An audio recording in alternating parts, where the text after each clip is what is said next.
Doctors Trout and Isherwood, welcome to the podcast. And thank you so much for taking time to come on this afternoon/evening for yourself, Dr. Isherwood. You're over in the UK. Yeah, thanks for having us. Yeah, thanks so much. All right. So we'll just get right into the questions here. You have both worked on First World War history.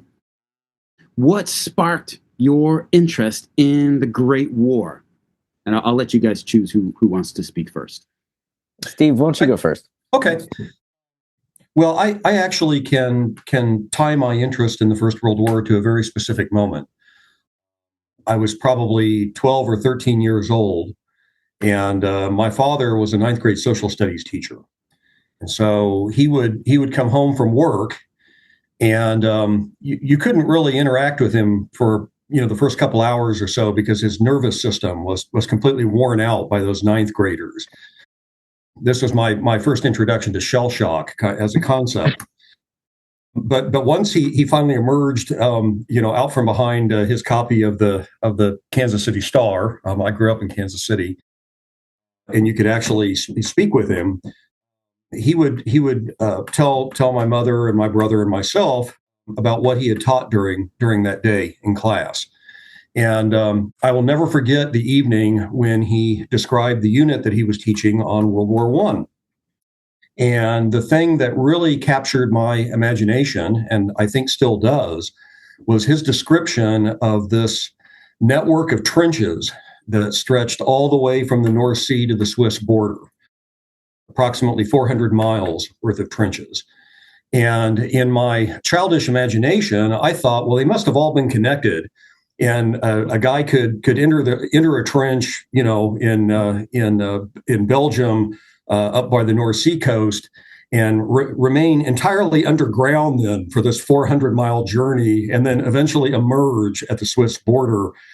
And of course, we know that the trenches didn't work that way. There were gaps in them, and so forth. But just this idea of Europe divided by these fortifications just grabbed me, and I think it has ever since. So that's the moment when I became interested in World War I, and I've never really been interested in anything else since. So, yeah, mine is it's a little similar, but also a little bit different than Steve's. I think I was always interested in history, and then I was really into Civil War history. And then when I was 16, I discovered, and Steve will appreciate this with his line of work, I discovered the author Ernest Hemingway through reading A Farewell to Arms. And I was, a romantic young 16-year-old who read this book that has to do with love and war and tragedy and all of it. Same. And and so I read that book, and it just blew my mind. And it got me going down a rabbit hole of looking into the First World War. And then I got to college 2 years later, and I picked up what I would consider my first serious work of literary scholarship, or maybe history. Steve and I are working on this subject right now, but I picked up Paul Fussell's The Great War in Modern Memory. And I read that book when I was 18, and it blew my mind because it really showed me that cultural history, or the idea of like looking for a big idea from the past that you could read through literature, that was something a person could actually do. So it wasn't just that history was a bunch of facts and dates and things like that, but that history had this cultural resonance to it. And so those kind of two books really, really changed my life. And then when I was looking for a reason to go back to graduate school, war literature seemed to be the way for me. I don't think I was clever enough to be a literary scholar, but I think I've done okay as a historian. You had too much integrity to be a literary scholar, I think. I might just add that the people often ask me, given my discovery of the First World War through my father's teaching and my deep interest in history, why I wound up in English studies and became an English professor. And you'll love this, Ian. Ernest Hemingway's A Farewell to Arms is one of the reasons. There were 3 books that I read as an undergraduate when I still was planning to go into communication as my field of study and ultimately work in broadcasting. One of them was A Farewell to Arms. The other was Lord Jim by Joseph Conrad. Mhm. And the third was Sons and Lovers by D.H. Lawrence. And once I read those three books, I never had any doubt about majoring in English and ultimately going on for a doctorate in that field. So, you and I have known each other for years. We've collaborated on all kinds of projects. I've never heard your story before. Yeah. How you came into this interest. I don't think I've ever shared mine. So this is great. Yeah. Oh, that's fantastic. So it's funny because I read Paul Fussell's book probably a couple of years ago, Yeah. and I was also pretty impressed by it. I listened to an audio version of it commuting to work, but now I've come across like a lot of criticism of it that there's a whole lot of problems with it. Yeah. Which that sounds great, good. But Farewell to Arms. It's so funny.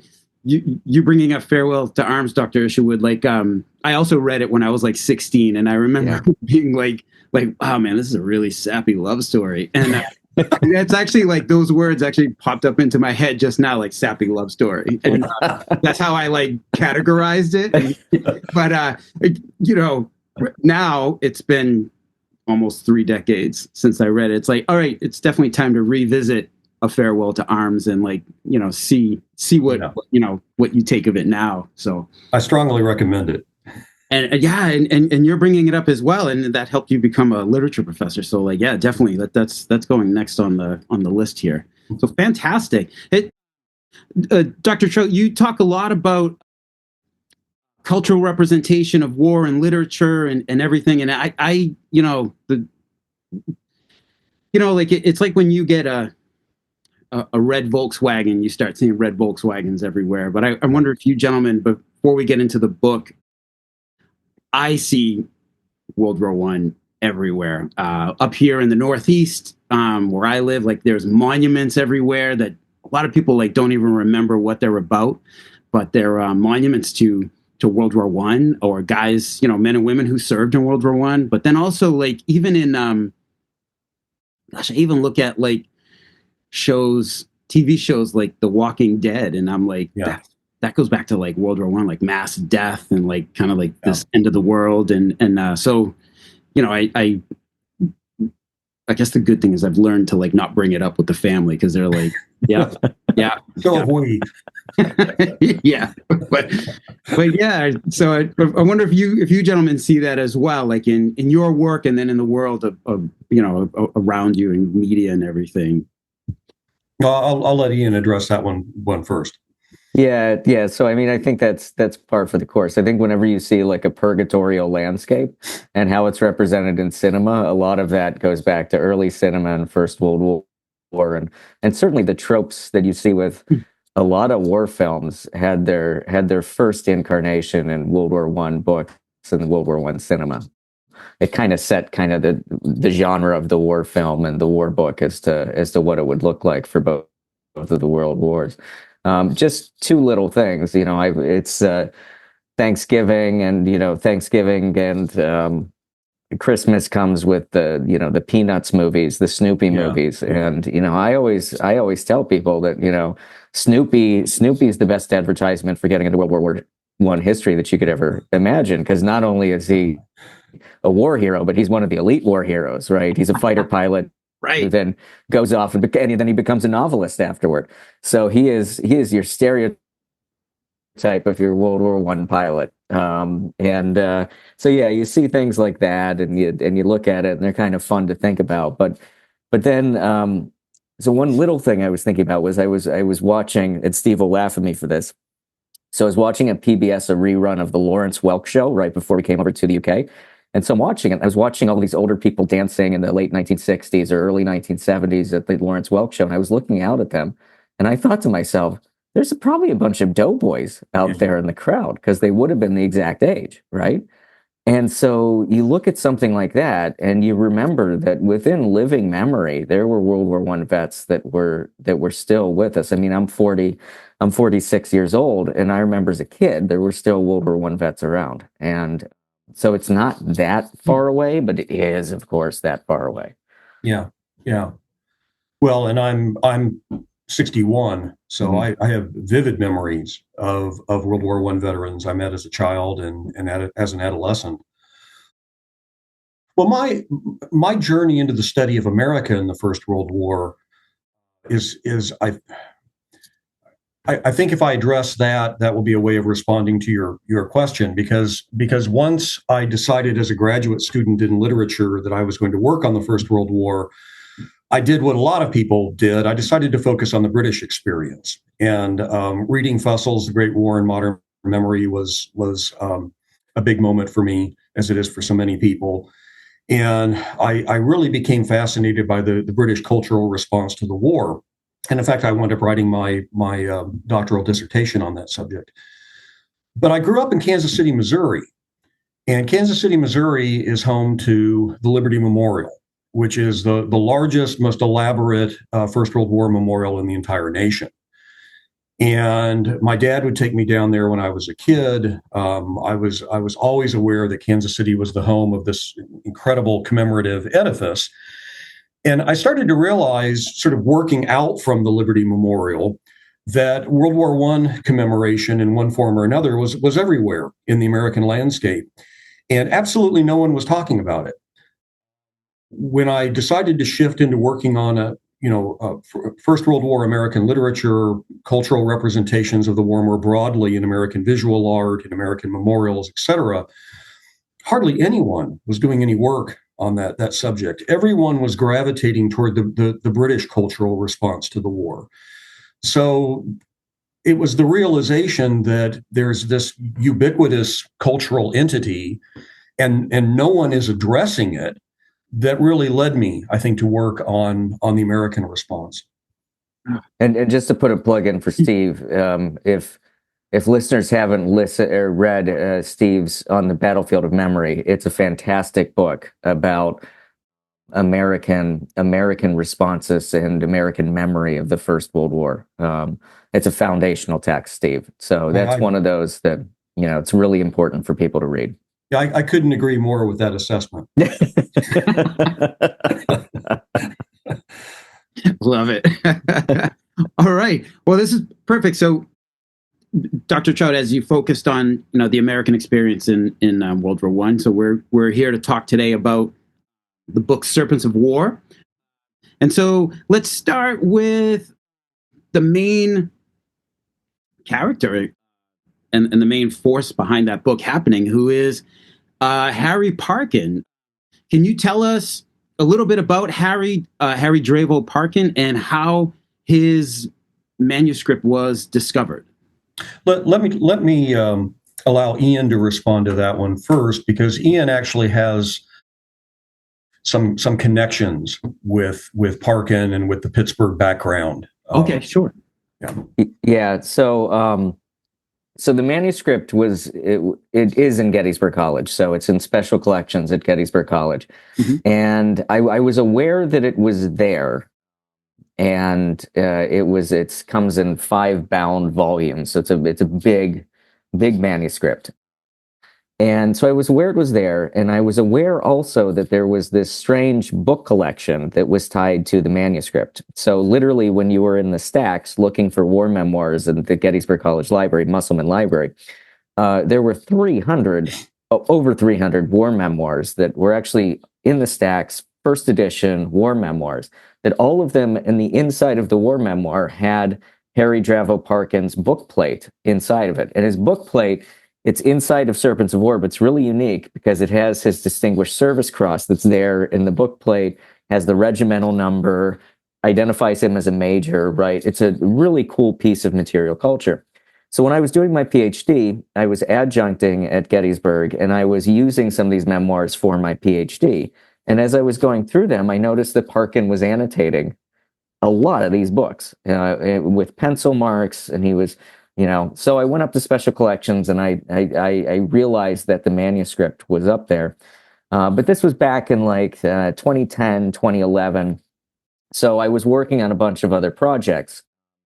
And then Bill Walker came along, William Walker, and he wrote a book called Betrayal at Little Gibraltar, in which he used Parkin's memoir as part of that book and a significant part of the evidence of the argument of that book. So I had dinner with Bill Walker. I think it was right after the book came out, and I mentioned to him that I leafed through the Parkin memoir, and I thought it was pretty well written. What would he think if I took it on as an editing project? And he seemed to think there was a lot of merit to that. So again, I was working on a bunch of other things, and lo and behold, Steve Trout and I met each other, and Steve had a lot of experience in editing World War I memoirs. We met at a conference in Aberdeen, Scotland. And then I invited Steve up to speak at Gettysburg College, and I wanted to get his expert eyes on the manuscript to see what he thought of it. So Steve came up, he leafed through it, gave it a really good read. Steve, you can kind of take it from there. Well, I was instantly impressed by it. Amy Lucadamo, one of the special collections librarians, went ahead and sent me a scanned copy of the entire thing. And I just sat down and I read every word of it. And by the time I finished, I had absolutely no doubt that this was a major account. And I also felt that Ian and I would be the perfect two people to edit it together. That he would bring the perspective of a military historian, and I would bring my experience thinking about and writing about personal eyewitness accounts of war, a subject that's long fascinated me. And so that's what we did.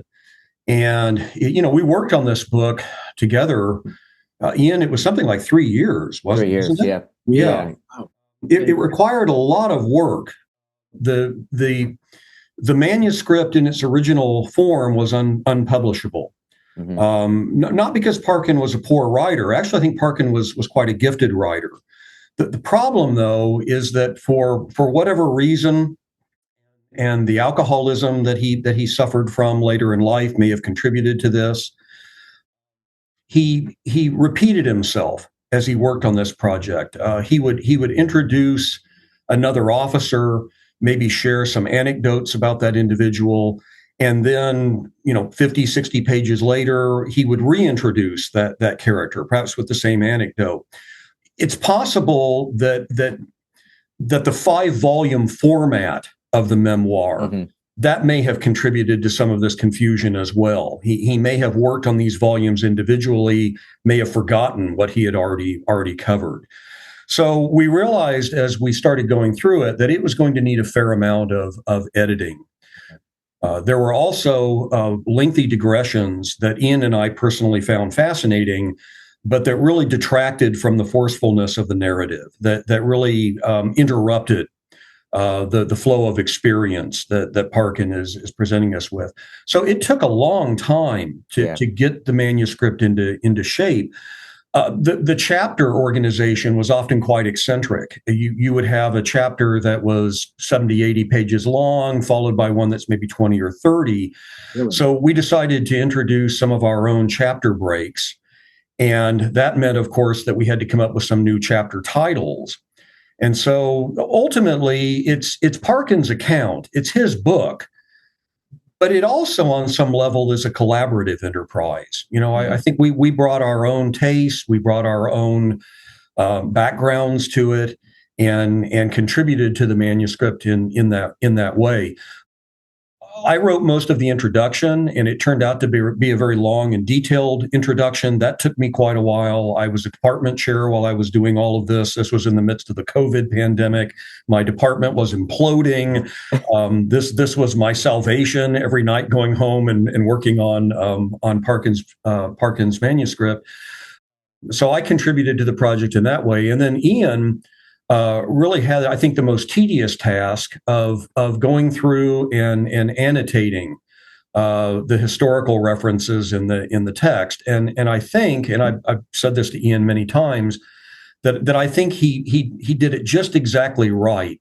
There are enough annotations to help a reader who may be unfamiliar with some of the place names, the terminology, the military actions, but Ian didn't overdo it. So you don't feel bogged down with a lot of contextual information as you read the account. But as you can probably gather from my comments here, this was an elaborate project. Yeah. I think it took each of us as long as a monograph would have, actually. Yeah, probably. Yeah, and I often tell students when I talk about scholarly editing, which is something that is seldom discussed in most graduate programs and really should be, that if you edit the right work, this task can be every bit as rewarding as publishing your own book. And I think Ian and I both felt a tremendous sense of satisfaction when this book came out, that we had taken this relatively obscure account that very few people had read, but that we both instantly recognized as being historically significant and also captivating in a literary way. And we're able to get it out in front of the public. Yeah, and it really, I mean, I can't underscore that enough and say that it came along also at the right time for us. So Yeah. we first got the manuscript and got it approved, I think, by Kansas in the fall of 2019. And then, of course, the world shut down. So this became a COVID project, which we could work on because we didn't have access to archives. We didn't have access to a lot of the things we would need for our normal research, but we did have access to the memoir. We were able to establish contact with other scholars to give us kind of tips or ideas with things. And so it came along at the right time for us. And I think that one of the things that Steve and I offered to Parkin's work was that we had read all of the same books or most of the same books that Parkin had read before and during he was writing his own book. So his manuscript happened to find its hands into two scholars who knew an awful lot about the same war literature in which he read, and that was his inspiration for writing his book. Yeah. And so in many ways, I think that Steve and I, who've both researched and written about the publishing industry in both the US and in Britain during the First World War and afterward, one of the things, I'm not sure if this is true with you, Steve, but I was approaching this kind of like we were two interwar editors kind of taking this massive text and actually making a really functional war book out of it. Yeah. Yeah.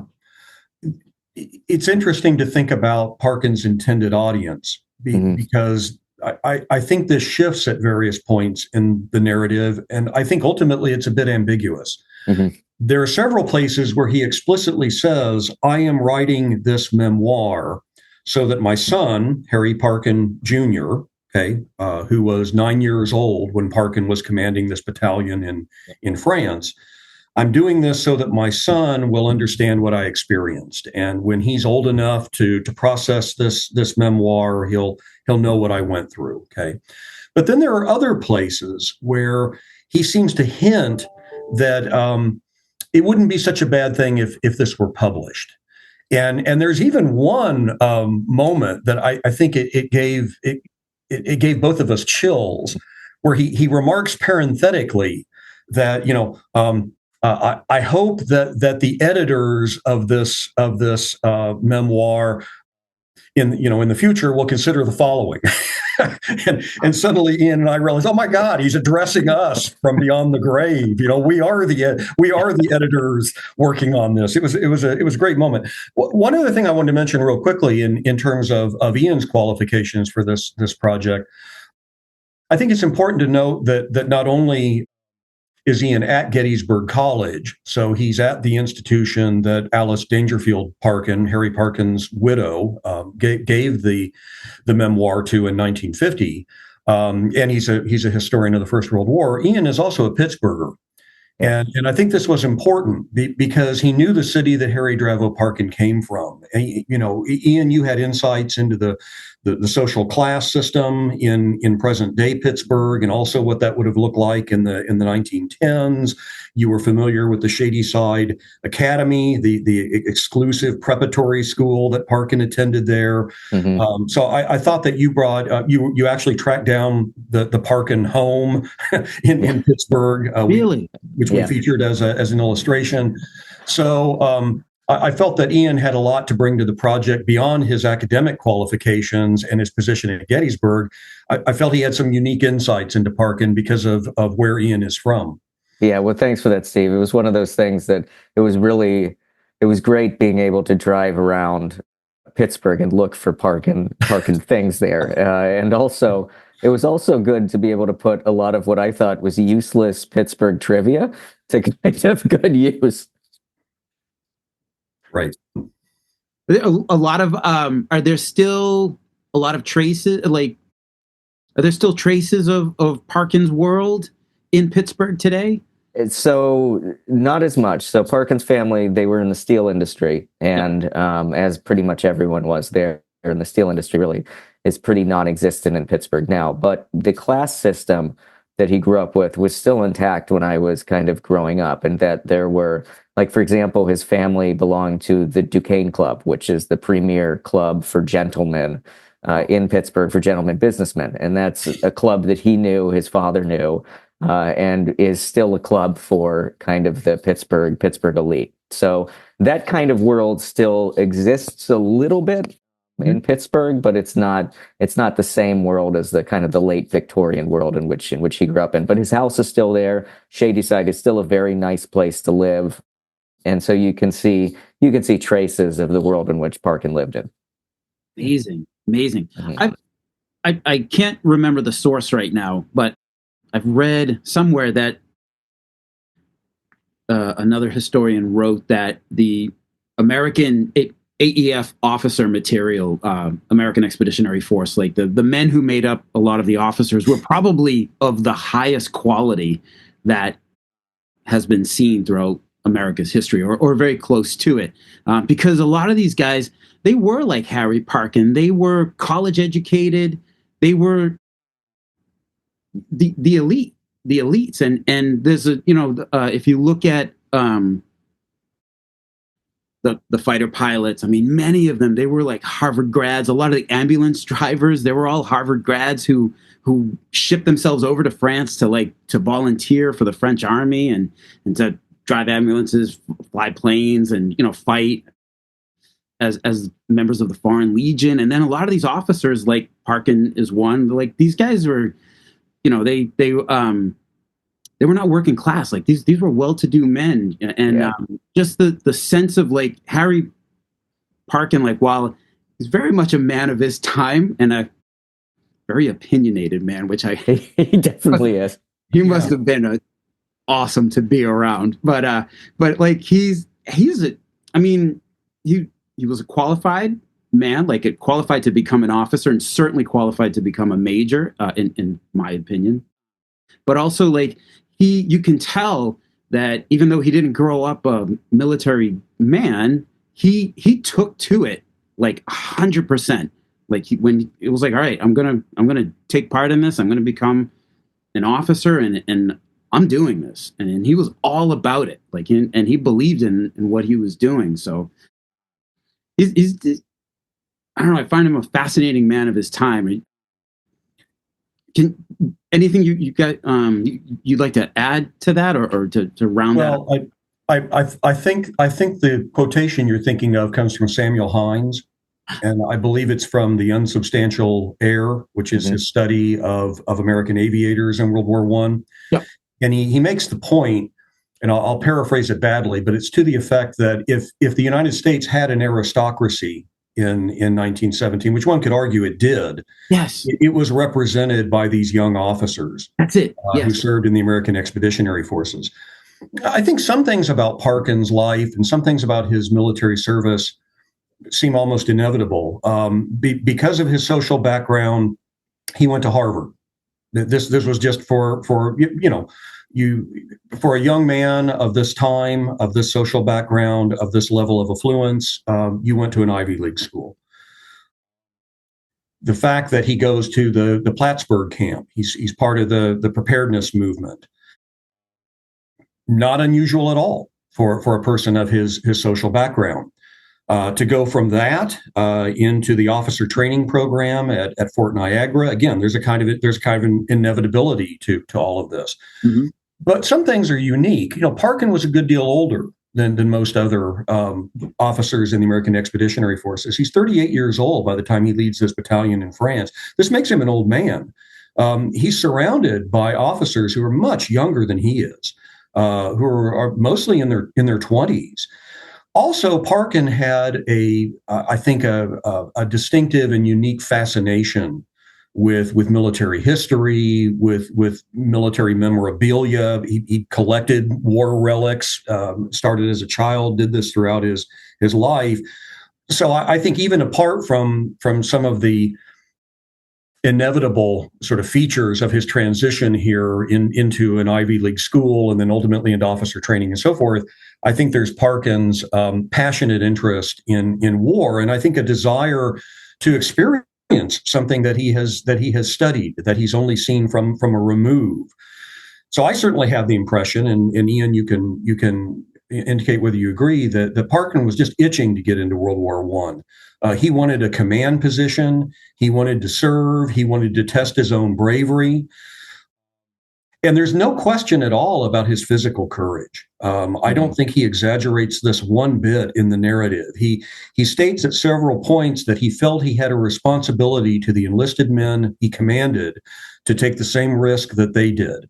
So he didn't seek out shelter and try to avoid enemy fire. If the men were exposed, then he was exposed. And one of the reasons why I don't doubt his account here is the casualty rate among the junior officers in his battalion, which is absolutely staggering. But by the time the 316th comes out of its 5-day ordeal in the Argonne, Parkin only has 5 officers left in his battalion. So clearly this ethos of I'm going to prove my manhood on the battlefield. I'm going to show what a real American officer is. I'm going to lead men effectively at whatever cost. This was ubiquitous among men of this social background and of this time and place. At least that's my impression. Yeah, and it really it's such a great point, Steve. And it's, we tend to think of an aristocratic officer corps when we think of the British Army, right? So we think of the kind of the pre-Somme battle British Army junior officer leading from the front, kind of with a sense of doomed youth behind them. But the AEF also certainly had that same classist structure. It just wasn't as codified, I think, as the British system. All of the officers that Parkin is serving with, they all had elite educations. And that was one thing as I was doing the annotations. When he'd mentioned somebody dies, I'd go back and look. And sure enough, they went to a prep school. Sure enough, they went to Princeton. Sure enough, their dad owned the major department store in this particular city or is involved in the steel industry. Like, they all have the same kind of what I'd call an establishment background, right? But with that comes that essence of noblesse oblige, because they're going to prep schools where they're being taught about the idea of class. They're being taught about the idea of leadership, right? They're also playing a lot of team sports. And this is something in Parkin's book that, he doesn't explicitly talk about, but it is something that I think is certainly there, is that he gets this idea of comradeship from somewhere, right? He's getting this idea of how you lead, how you be a good captain of people. He's not necessarily getting that intuitively. He's getting it from the sports pitch. He's getting it from his social upbringing. He's getting it from a relatively classical education, or an education that's steeped in history. And so when he is kind of an older man, he does have something to prove. And Steve, when you were talking about the fact that, he goes off to Plattsburgh, one of the things that I like to kind of contrast is Parkin's family with my family in Pittsburgh around the same time. Because my great-grandfather Isherwood was a 55-year-old coal miner. He couldn't take 3 months off in the summer to go to Plattsburgh to play war, right? Yeah. Harry Parkin could. Harry Parkin had that social ability to be able to take time off of work to learn how to become an officer even before the U.S. enters the war. So with that kind of class, with his sense of obligation, came that sense that he was destined to lead. And so I think that when he makes it over to the Western Front, he does have something to prove. But he also, and as you know from reading his book, he is a person who is not lacking in self-confidence. Not at all. Not at all. I would just add that I think there's a lot of Theodore Roosevelt in the background as well. Parkin is 18 years old when Roosevelt leads in the celebrated Battle of San Juan Hill. And Roosevelt was such an influence on this generation of young, affluent American men. They took very seriously this notion of the quote unquote strenuous life. Mm-hmm. And Roosevelt, of course, sees his performance in battle in Cuba as the defining moment of his life. And so I think a lot of these ideas about courage, a lot of these ideas about the obligation on the part of the wealthy, to serve their country in time of national emergency. I think a lot of these ideas come from Roosevelt, and in fact, Ian and I discovered that Franklin Delano Roosevelt was a classmate of Parkin's at Harvard. So I think that's an important connection as well. Wow, fascinating. So this kind of almost seems like a silly question here, but like we're already proving it here and talking about it. But what makes Serpents of War stand out, and what does it add to the American experience of World War One? I would point to two things. First of all, it's a record that's been left behind by a battalion commander. Mm-hmm. This is a unique perspective, I think, among American First World War memoirs. I can't think of another example. And so this meant that Parkin was responsible for the lives and welfare of about 1,000 men. This was a major responsibility. And he worries constantly. And Parkin can be quite full of himself. He can come across in the narrative at times as being quite arrogant. But I also think he tries to be as honest as he can be in presenting his war experience. And one of the things that struck me when I first read the book was the number of times when Parkin admits that he's fearful that he's done something that's going to lead to his removal from his command. Mm-hmm. This is a constant source of anxiety for him, and these are often very innocent little errors. At one point he says, if you're supposed to get your battalion from point A to point B, and there's a fork in the road, and you don't know which way to go, and you don't have a map that can help you, and you go the wrong way, well, there goes your command. You're going to be sacked for this kind of stuff. And so I think that he's very honest about the burdens of this level of command. He's also he writes about it in a very fine-grained way that will sound as if it's tedious when I describe it, but it isn't. He has a writerly way of making things interesting. I'm thinking here of the paperwork that he has to deal with, something that's seldom mentioned in most accounts written by junior officers in wartime, and Parkin brings it up all the time. There's this insane color-coded card system that he has to master, when completing personnel records that he's convinced will never be read and are completely unnecessary, but he'll get sacked if he doesn't, comply with the demand to keep up with the paperwork. So that kind of granular detail is really extraordinary, and it gives you, I think, a much more fleshed out sense of what an officer experienced on a daily basis than you get in many other accounts. And then the other thing I would add is that his account of what it was like to pass through those 5 days of battle. Mm-hmm. Starting on September 26th, with this suicide mission, essentially that the 79th Division is given. This ridiculous, impossible assignment of seizing Mountfaucon in a matter of hours, instead of the 2 days that it actually is going to take them. He really brings us to life in a way that is just at times terrifying to read. And I think it's one of the most detailed, one of the most vivid, and certainly one of the most convincing accounts of what it was like to be an American foot soldier in the deadliest battle that the United States has ever experienced. And so people often ask me, where can I get a really good account of what this would have been like for my great grandfather or my great uncle or whatever?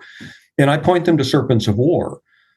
Even though Parkin's viewing this from the battalion level, you're getting a sense of what this was like for everybody, the enlisted men as well as the officers. So I think in those two respects, his unique perspective as a battalion commander who writes, I think, with a great deal of welcome detail about this experience, and then his ability to write about combat in all of its strange contradictions.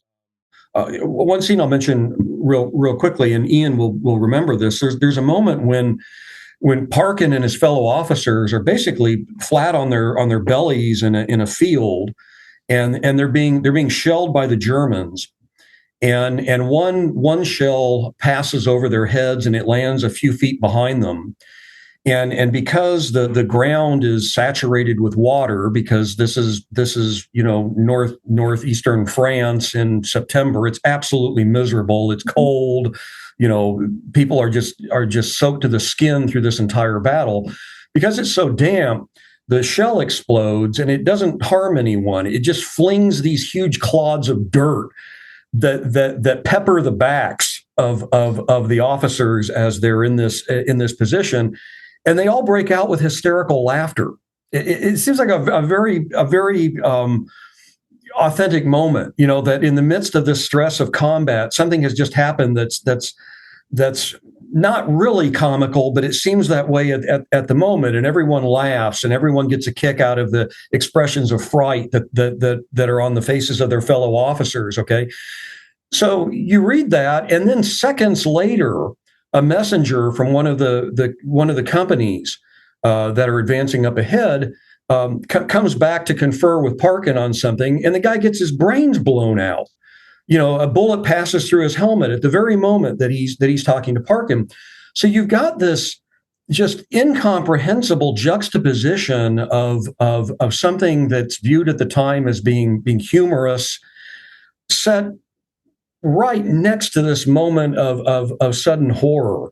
And there are lots of moments like that in Parkin's account. And I really think it brings to life the strangeness, the surreal quality of combat that so many veterans talk about. I think that's vividly illustrated. Yeah, and I everything Steve said was perfect. And I think that I would add two other things. One is that you do get a sense also of profound loss that comes out of it as well, because Parkin develops a very close friendship with some of his NCOs and with some of the officers that are killed around him. And you can tell as he's writing this also, we talked about audience, he's also writing this as a memorial expression for some of those people.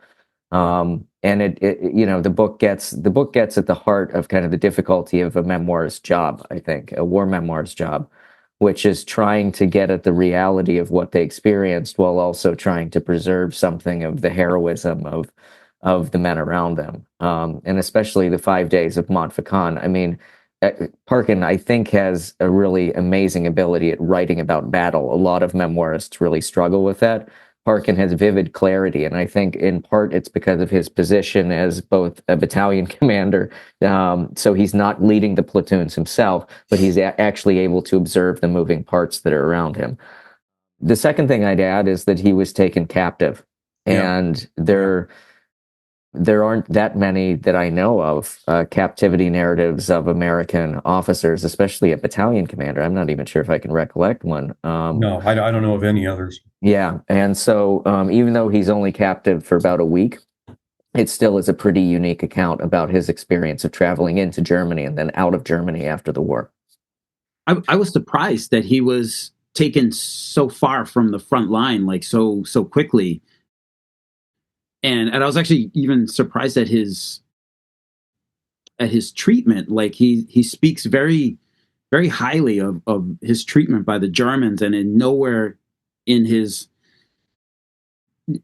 writing about that time in captivity does he really doesn't have anything bad to say about the Germans, other than their disintegrating military discipline, which he's just appalled by. Right. Understandable, but he's like, I found myself, like, when I was reading that part, I was like, does he just remember this with rose-tinted glasses here, or were the Germans like actually like this nice to him? And I would have to guess that he's the one who was there, so he would. I think we make the point in the introduction that there's a hallucinatory quality to much of his account of his experiences as a POW.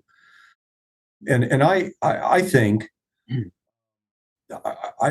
that his mind and his body were under incredible strain during this captivity experience.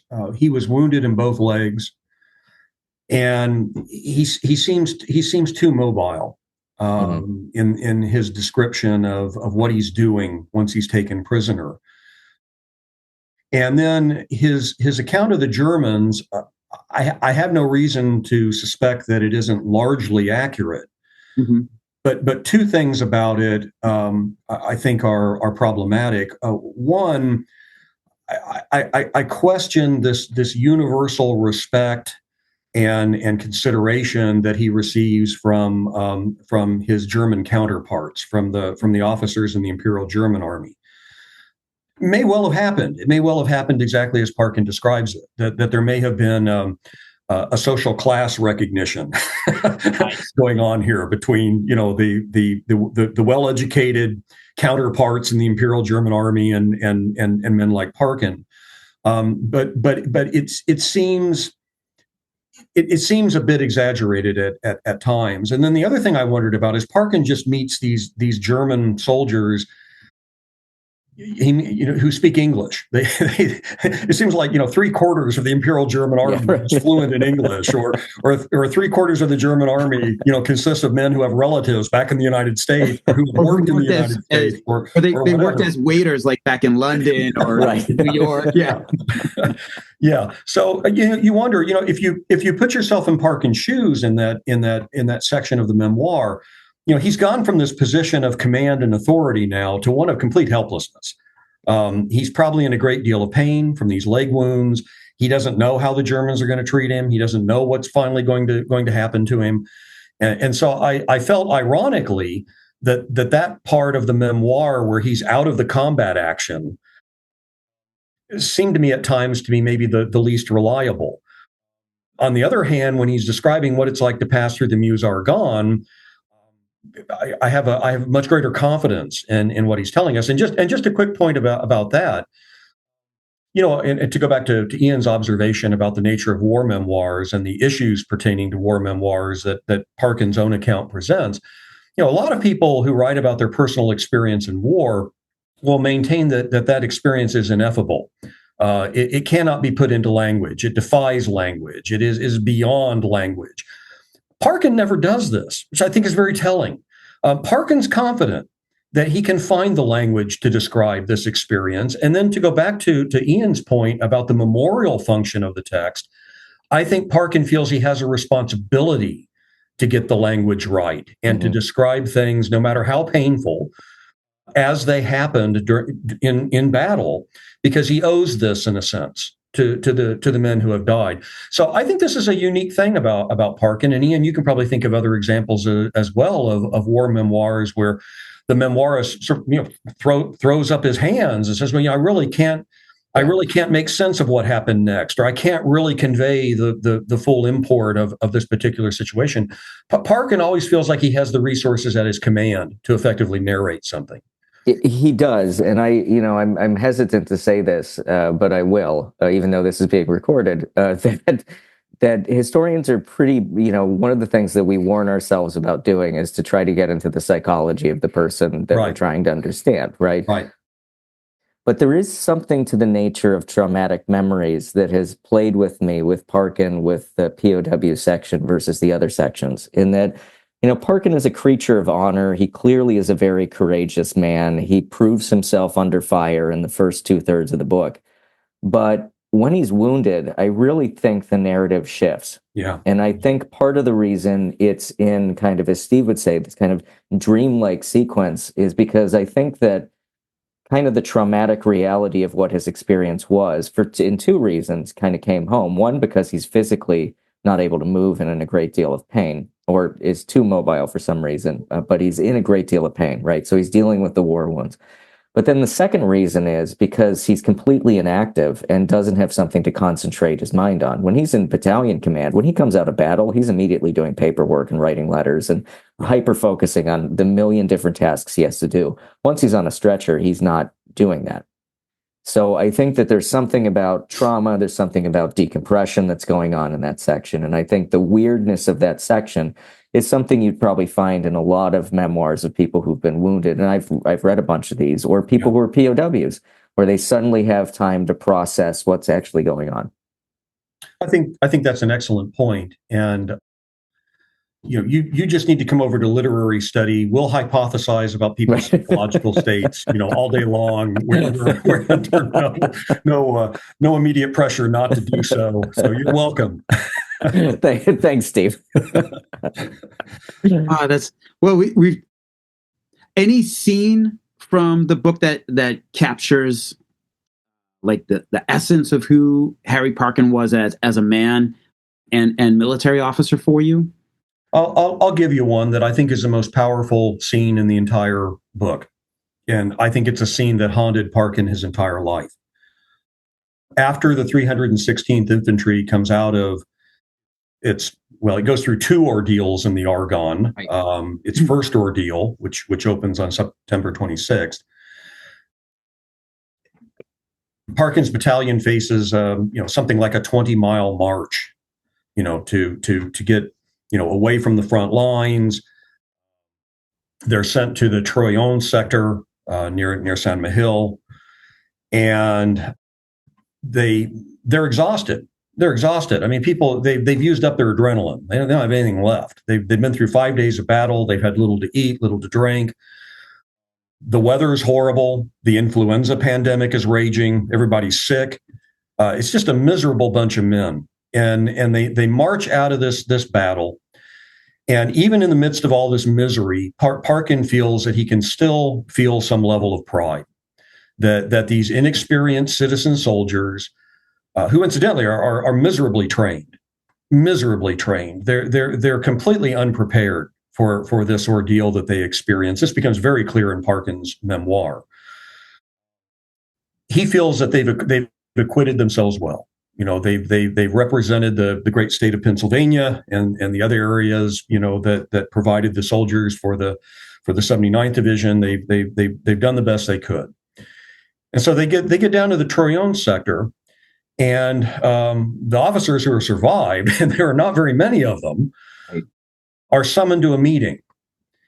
And it's a meeting that's led by their brigade commander, by a general. And Parkin, thinks that they're going to be praised for their efforts in battle. And it's the exact opposite. And the brigade commander bawls them out, tells them they did a horrible job. They have disgraced themselves. Of course, this attitude starts with Pershing, who was, of course, furious because the 79th Division did not take Mountfaucon according to this ridiculous timetable, right, that, as Edward Lingle remarks, was designed for an army of supermen. Yes. It would have been impossible for any army to make the kind of advance that Pershing wanted on the first day of the Meuse-Argonne. But this attitude that the 79th Division has let everybody down and has performed poorly in battle and is a discredit to the American Expeditionary Forces and to the nation as large. This starts with Pershing, and then it trickles down to the survivors in the 79th Division. And Parkin is of course indignant, but more than that, I think he's furious, and perhaps even more than that, I think he's wounded. I think it's a wound that is as scarring to him in some respects as the literal physical wound that he'll receive later in the narrative. I think we remark in the introduction, it was the bitterest moment in Harry Dravo Parkin's war experience. Maybe it was the bitterest moment in his entire life. And so I think that scene, out of all of them, is the one that really, really stays with you. Yeah, and I would echo Steve. Steve said it perfectly. I mean, that scene is one that, I mean, it reminds me, it's just, in the way he writes it is absolutely beautiful, because he sets it up with such pride in his men and with such pride in his fellow officers, and watching them march out, these battered men. And one thing, just to add to Steve's point, Parkin's very good with anticipation. So when the 79th goes up the line, they don't have much of a briefing as to what they're supposed to do before they go up the line. They go up the line, they go into trenches, the preliminary bombardment begins, they're watching it with glee and excitement. They then go up over the top and they start the attack the next day.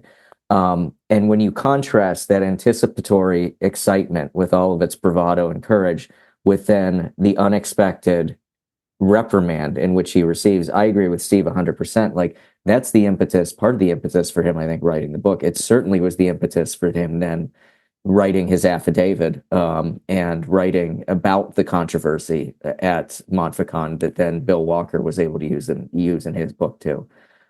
And Steve, there's also that notion of anticipation before the attack on Cornwallis Hill, when he's drinking with the French colonial officers when they're having their brandy and they're looking at their maps, right? It's a beautiful scene of these, two allied officers both together sitting there in a dugout and planning what the next attack's going to look like. And you can tell that Parkin's excited about what's going to happen, right? And he writes about that sense of excitement. He's excited, but he's also filled with dread. Yeah. Because he now knows what combat is like. Yeah. There's a moment in his account of those 5 days at the beginning of the Battle of the Meuse-Argonne where Ian, you'll remember the scene. He runs into another officer who had served with a different unit through the summer battles that the AEF had fought, the Aisne-Marne campaign, and he says to this more experienced officer, well, you must be more comfortable with battle now because you've been through a number of them. And the guy says, no, it gets worse every time you go through it. For the first time, you don't know what to expect. You're an innocent. And then once you know what to expect, it becomes almost unendurable to force oneself to do it again. And so Parkin goes into that second battle, that attack on Cornwallis Hill, which they'll launch on November 4th, 1918, complaining in the memoir that, wait a minute, we haven't really received any additional training. We haven't recovered from what we experienced at the beginning of this battle, and now they're going to send us in again. So you're right. There's still vestiges of that Parkin, who's maybe a little bit of a war lover, who is kind of high on this excitement and anticipating the battle. There's still vestiges of that, but there's also, I think, this new attitude that, oh, good Lord, they're surely not going to ask this of us again. And I think that's one of many moments I would point to in the text where I feel Parkin is being honest about his feelings at the time.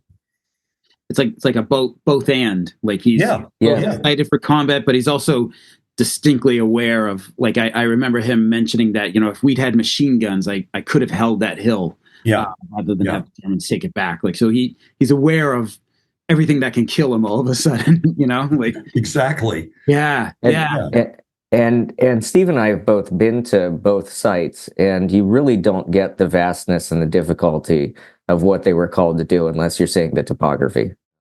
Yeah. And for both of those attacks, I mean, they both were, the first one especially was impossible with the timetable in which they're given, but even Cornwallis Hill is a really tall order to ask a battalion to take. Yeah. We, my friend and I, we take folks on tour to the Meuse-Argonne, usually during the summers, and we like to bring. There's a little wood just south of Mountfaucon called Bois Brice, and we take folks into it. It's a little square of wood, like maybe less than a kilometer square, but we take them in there, and then we kind of turn them around, and then we walk out. And now we're when you walk out facing north, you've got open fields, and then you've got the hill, and then you got the Mountfaucon Memorial now. And we're like, all right, so, that's what they were looking at, and that's what they were facing. And, these fields were getting plowed with artillery, soaked with gas, and you had to get across it, and take that hill right there. So it's very, there's nothing like standing there and seeing it in real life. Any descendants of Major Parkin who were involved in editing the manuscript at all, or participated? Absolutely, and Ian should narrate this portion because he tracked down the descendant that we worked with. Yeah, so I made contact with Bill Walker again, and Bill and I had an exchange and was able to get a phone number and an address, an email address for Parkin's grandson, Pete Parkin. Wow. And so I was able to make contact with him. And then Steve and I arranged a Zoom call with him. Again, it's during COVID, so everyone was Zooming. But what we didn't realize is that he still had a lot of his grandfather's stuff, including a scrapbook with some amazing photos in it of Parkin's service in the First World War, as well as some memorabilia and Parkin's pistol as well, which was there too. And so we talked to Pete about the photographs, and he very graciously sent them to Gettysburg College. Unfortunately, they'd been kept in pretty poor condition. I don't think necessarily by him, but by someone in the family. Mm-hmm. And so when we got them, they were pretty badly damaged. But my genius colleagues in special collections, Amy Lucadamo in particular, was able to work on the photographs and to get some of them to make them serviceable for then to publish within the book. So the published photographs within the book are coming out of Parkin's scrapbook. The annotations that are on them, some of them are his direct annotations in which he annotated within the actual scrapbook. So we were able to make contact with Pete Parkin. We were able to get those visual images, and that really added a richness to it. And I will say, Steve, in our conversation with Pete, he did give us quite a bit of good context, I think, for Parkin's life. He did. In fact, the introduction to our book ends with some anecdotes that were shared by Pete Parkin, which are both, I think, just absolutely amazing. He had two especially vivid memories of his grandfather, and Pete was like 6 years old, if I remember correctly, when Major Parkin died. I don't remember much of anything from the time when I was 6 years old, but Pete has a very sharp memory, and there were two moments that stood out for him. One, he remembered being in his grandfather's upstairs study in their home in Los Angeles. And I should point out that that Parkin and his wife and son leave the Pittsburgh area after World War I, and like a lot of entrepreneurs and investors and so forth, moved to Los Angeles. Mm-hmm. And Parkin worked in the real estate business in Los Angeles. They had a home in LA, and then they had a seaside cottage in the what's the name of the neighborhood, Ian? It was Balboa, right? Balboa. Yeah. And so that's where the Parkin family really remained for the rest of Major Parkin's life. And so Pete remembered going into the house in Los Angeles, spending time with his grandfather in the upstairs study. You have to visualize a study completely lined with military memorabilia, okay, because he was still collecting military artifacts, and Pete found all of this, curious and enchanting and so forth. But he would go up into the study and he would play World War I with his grandfather. And his grandfather would tell the story of, his experiences on Cornwallis Hill, and the grandfather and the grandson would duck down behind the desk, as if they were in a trench. And Major Parkin would tell his grandson, the Germans are coming and what. It's just an enchanting moment. This World War I veteran, who we know there's a dark side to all of this. We know that Parkin, felt survivor's guilt. We know he had issues with alcohol. There was a lot of baggage that he clearly carried as a result of his war experience. But at this moment, he was able to turn it into a kind of play. I think it's just an extraordinary moment. And then the other one is that on VJ Day, people are firing fireworks and shooting guns up in the air and so forth to celebrate. And Harry Parkin wanted to get his World War I service revolver and let fly with a few rounds to celebrate. But apparently he had not kept the weapon oiled, and it wouldn't operate. And so Pete vividly remembers his grandfather's profound disappointment that gosh, I wanted to fire this gun in the air to join in the VJ celebration, and it wouldn't operate. So I really love those two anecdotes. So Pete turned out to be a gold mine. And one other thing I should mention is that you never know how those kinds of exchanges are going to go. Right. Pete could easily have been a person who said, no, I do not want this memoir coming out. Leave my grandfather's memory alone. I don't know you people, go away. Right. And instead, he was just as generous and kind-hearted to us as he could possibly be. And that scrapbook turned out to be an absolute gold mine. Most, right, Ian? I think most, if not all, of the illustrations in Serpents of War are from that scrapbook. And Amy did a wonderful job of restoring them. Yeah. No, I can't impress upon you how great my colleagues are at the college, because they were so supportive throughout this entire process, and how great Pete Parkin was in supporting the process too. So it was a joy to put this together, especially, with a colleague that I actually like. So with Steve. So. Dr. Trout, you were able to literally follow in Harry Parkin's footsteps this past summer. I will link to your article on it in the episode notes, but could you tell us, just briefly, what that was like? I think one of the pictures in the book of it's this barrel of linseed oil, I think, and you probably looked at the same barrel that he did, which I know it's a barrel, but I just find it fascinating. Yeah, it probably contained boiled animal fat. Okay, that's it. Yeah, which was used as a treatment for the hooves of horses and cattle. Mm-hmm. Well, now Ian has been to Mountfaucon as well, so we both have visited the battlefield that Parkin crossed during his first experience in the Meuse-Argonne, and also Ian has been to Cornwallis Hill, as have I. Because I had more time for my trip than Ian had, and Ian, you were leading students, you poor devil, were you not? Yeah. I was on my own in my French rental car, doing whatever the hell I pleased for a week before my wife arrived. So I had the luxury of time. So I went to Mountfaucon. I tried to visualize the movement of Parkin's unit.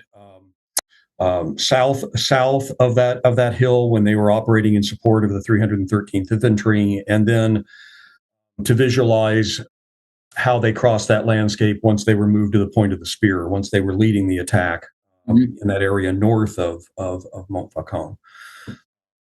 But my favorite part of the trip, and the part that I found most interesting, was the time that I spent in Burgundy. So I wanted to visit the places where Parkin was posted during this period of about 6 weeks, when the 316th Infantry was being inadequately trained, but at least receiving some practice with target practice with rifles and so forth.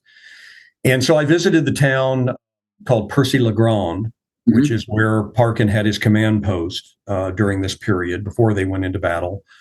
And then I was fascinated by this account that Parkin gives us. It takes up almost half a chapter. This account that he gives us of his visit to a medieval castle. And he meets the owner of the castle. And Parkin, we haven't mentioned this about him up to this point in the conversation, but Parkin was quite eccentric in some respects. He was an antiquarian. He was obsessed with the Middle Ages. He was a great admirer of Napoleon Bonaparte. Yeah. His favorite book as a child was Ivanhoe. And so he has this opportunity to go through this medieval castle, and he describes it with childlike wonder in the narrative. My God, a real medieval castle. This is great. And so I was interested in seeing if I could find that castle. And so Ian, studied the maps carefully of the area, and we tried to figure out which one would be the most likely candidate. And we decided that it was a castle called the Commanderie de la Romaine, which conveniently turned out to be a bed and breakfast. So I stayed at the bed and breakfast and tried to figure out, am I in the castle that Parkin visited in 1918? And so I talked with the owner of the castle, and he had a son who was studying at the Sorbonne, who was fluent in English. And so he went through Parkin's account carefully. And so the first morning I was staying there, I came down and he said, I don't think that Parkin was here. This detail doesn't match, that detail doesn't match, and whatnot. But the next morning when I came down, he had studied it more carefully and discussed it with his son and decided, I think your Major Parkin was here. And we discovered, or we concluded, that the things in Parkin's account that don't match up with the actual family and with the actual castle were probably a result of translation problems. Okay. Parkin claimed that he spent this afternoon in the company of this French count who owned the castle. Well, the family that owns the castle today has been there for 200 years, and they're not aristocrats. They're middle class people, but probably this got garbled in translation. The quote unquote count in 1918 told Parkin that he had lost 2 sons in the First World War. This would have all been Parkin didn't speak a word of French, which is one of the things that makes his sort of, his fascination with French military history and his admiration for Napoleon so ironic. Parkin's kind of an insular American tourist through much of this experience. But anyway, he's told by the count that the count has 2 sons in the war, but it turns out that actually the man who was living in the castle at that time did have 2 sons in the war, but only one of them was killed. So, and there were other things I could go on about, but basically we concluded he was there, and these were matters of translation. So I found that just to be amazing. One of the breakthrough moments came when the current owner of the castle looked at that passage where Parkin says, I'm taking on this tour of these medieval battlements in this this medieval fort. And I saw the barrels that contained the boiling oil that was poured on the enemy soldiers as they tried to storm, the front gate of the castle. And suddenly, the aha moment came, which was, wait a minute, there wouldn't be vats of oil left over from the Middle Ages that were used to defend the castle. This is ridiculous. So what was he looking at? He was looking at these vats that the family boiled animal fats in, because in the early 20th century, they were in this business of producing this substance for the treatment of animals. So it was just a lot of fun. I got to play detective for a few days and actually be in the space that Parkin was in France and see things that he saw. It was a magical moment. And I will say it was magical at my end, because Steve was giving me updates every day. So he'd say, the plot thickens, Ian. That's awesome. Yeah, I was texting him constantly. Yeah. I think my excitement was great. evident in those texts. That's awesome. I like, that's something that I find magical, that you can be in France and you can text someone back in the States and be like I'm here, like right now, Yeah. Well, I should add that this region of Burgundy, where the 316th was stationed for 6 weeks in 1918, is a time capsule. It looks exactly today the way it would have looked when Parkin was there. This is well outside the touristy areas of Burgundy. It's not in the wine country, for example. Mm-hmm. It's about probably 20 kilometers or so northeast of Dijon, and there's nothing there. There's a canal system that dates back to the 18th century. Parkin describes it in his account. It's still there. The villages look very much as they would have in 1918. So that it was just an amazing experience. That's fantastic. All right. So our final question here of the evening: any other projects that we should be on the lookout for? Dr. Isherwood, I don't know quite how to do it. So no, right there. So we have that you have one project just recently completed, and we'll be discussing the battalion here on the podcast in the next few weeks.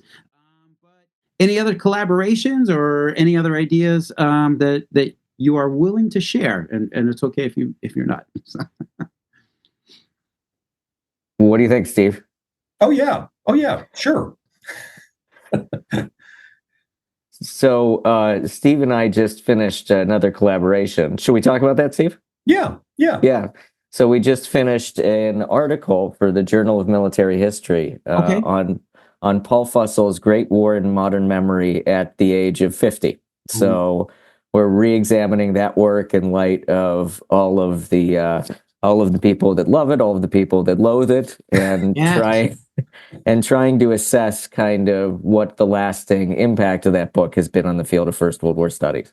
And it was amazing to work with Steve again. I think we're natural collaborators to some degree. Yeah. And it was a lot of fun to work on that article. Oh, I look forward to that. Oh, that's so cool. And Steve, you're working on a book, right? I am. I'm working on 2 of them. So I'm working on a book that focuses on the sinking of the SS Tuscania, which was a British vessel, but used as a troop ship to carry American soldiers to France. And it was torpedoed on February 5th, 1918. It went down in the North Channel that separates the northeastern tip of Ireland from the Hebrides, right in the space of water that's between that corner of Ulster and the Isle of Islay, which is the southernmost isle in the Inner Hebrides. And more than 200 American servicemen died in this U-boat attack. And this was the largest loss of American life in a single military incident since the Battle of Little Bighorn in 1876. And so, as you can imagine, it was a traumatic national episode. It shook Americans up. It reminded them that the United States was in a real war. It was going to involve its cost in blood. There was no way out of this. And so there's never been a book focused entirely on this. And so my tentative title at this point is Remember the Tuscania. That was the big slogan at the time. Rather ironic, because hardly anybody remembers the Tuscania today, other than Ian, who's heard me talk about it a dozen times. But the title is going to be Remember the Tuscania, History, Memory, and the deadliest U-boat attack on Americans in the First World War. And I'm about 3/4 of the way through that book. I plan to submit it to Cornell University Press, where I'll do that in February, where it will hopefully appear in a military history series edited by David Silby. And then the other book, which I plan to finish about the same time, is a collection of essays on cultural representations of African-American war experience. And it contains 17 essays that deal with an incredible range of cultural artifacts, films, computer games, works of literature, music, you name it, all of which portray Black soldiers in the U.S. military, going all the way back to the Revolution and then up through the end of the 20th century. And I'm co-editing that with Jennifer James, who is an English professor at the George Washington University. Wow. Yeah, fascinating. Wow, I look forward to everything, and I hope. I know we've discussed this previously, but look forward to speaking as well about the SS Tuscania here. All right. When just as soon as we can work that out. Wow, this is fascinating.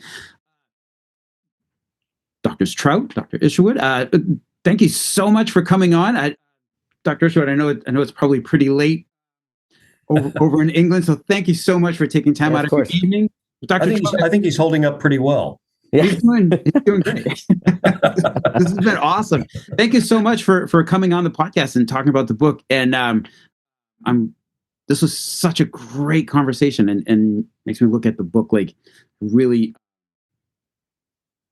I'm just want to finish with in one of your emails, Dr. Trout, you said that you won't be able to put this book down, and it was as soon as I opened it, it was oh man, this is something different here. This is great. Right. It's a fantastic book. Right. So thank you, gentlemen, for coming on, and look forward to speaking with you both again soon.